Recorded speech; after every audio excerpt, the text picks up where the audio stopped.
بسم الله الرحمن الرحیم. السلام علیکم ملګرو.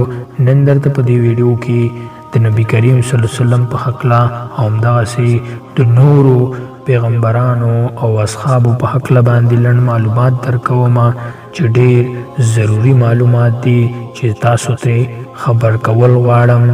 ملګرو په اول نمبر باندې راځم. اول خو به زه تاسو ته ووایم چې په دې کې شپږ دغسې معلومات دي چې ستاسو له ډېر ضروري دي چې زده یې کړئ. اول نمبر د حضرت محمد صلی الله علیه وسلم ملاقات په لومړي اسمان کې د حضرت آدم علیه السلام سره شوی و. دویم معلومات حضرت حمزه رضی الله عنه د حضرت محمد صلی الله علیه وسلم کاکا یعنې تره و. دریم د رسول الله صلی الله علیه وسلم شکل مبارک د حضرت ابراهیم علیه السلام په شان و.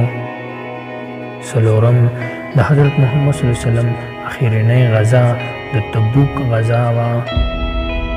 پنځم هغه کافر ابن کیمیا و چې د احد په غزا کې د حضرت محمد صلی الله علیه وسلم غاښونه مبارک شهیدان کړي وو.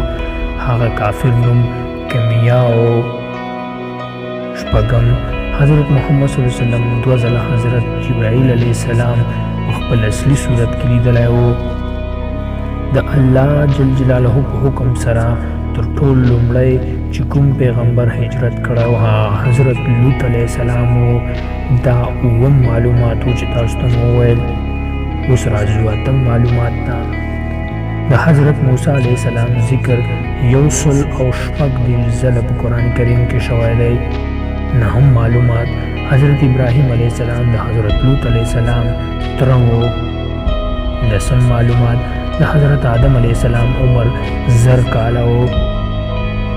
یولسم هغه پیغمبران چې په ماشوموالي کې پیغمبري ورکړل شوي وو د حضرت عیسی علیه السلام او حضرت یحیی علیه السلام و.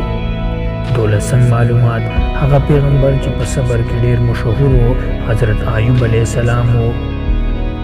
دیارلسم هغه پیغمبر چې په حسن کې ډېر مشهور و حضرت یوسف علیه السلام و. څوارلسم معلومات د حضرت یحیی علیه السلام مزار په دمشق کې دی. دمشق چې یو ځای دی په هغه کې دی. پنځلسم معلومات تر ټولو پیغمبرانو لومړی حضرت ادریس علیه السلام قلم استعمال کړی و. امر د فرات غاړه د حضرت ابراهیم علیه السلام د زګیدلو یا د پیدایش ځای دی. شپاړسم دا و شپاړسم. اوس راځو اوولسم ته. د حضرت نوح علیه السلام په قوم باندې د اوبو عذاب راغلی و. شیدا د حضرت هود علیه السلام په زمانه کې تیر شوی دی. اتلسم. اوس راځو اتلسم ته.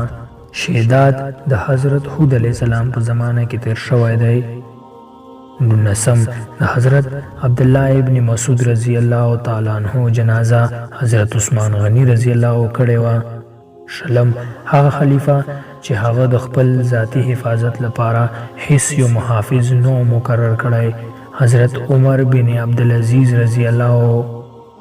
یویشتم هغه صحابي چې نوم یې په قرآن کریم کې راغلی دی زید بن حارث رضی الله دی. همدغسې دریشتم هغه خلیفه چې د هغه په وفات باندې د مسلمانانو څخه زیات یهودان او عیسایان ژړلي وو حضرت عمر بن عبدالعزیز رضی الله. څوارلسم څلوېښتم بخښنه غواړم په ښځو کې تر ټولو لومړی حضرت خدیجه رضی الله اسلام راوړی دی. پنځه-ویشتم په دنیا کې تر ټولو زیات چې کوم کتاب چاپیږي هغه قرآن کریم دی.